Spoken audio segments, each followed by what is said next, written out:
පසුගියදා ලාංකීය සිනමාවේ නිලි රැජින ලෙසින් හැඳින්වූ මාල්නී පොන්සේකා මහත්මිය ජීවිතයට සමුදුන්නාය.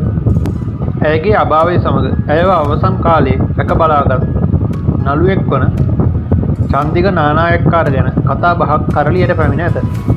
මාලනියට අවශ්‍යම අවස්ථාවේදී ඇයගේ ජීවිතයේ අවසන් වසර ගණනාව තුළ ඇයගේ ළඟින් හිඳමින් ඇයට අවශ්‍ය ප්‍රතිකාර සහ ඇයට රැකවරණය සලසා ඇත්තේ චන්දික විසිනි.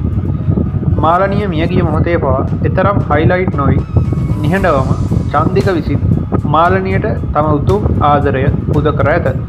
මාලනිය අවසන් හුස්ම හෙලීමට පෙර ඇයගේ අවසන් ඉල්ලීම වී ඇත්තේ චන්දිකට ඇවිත් ඇය තුරුල් කරගන්න කියලලු.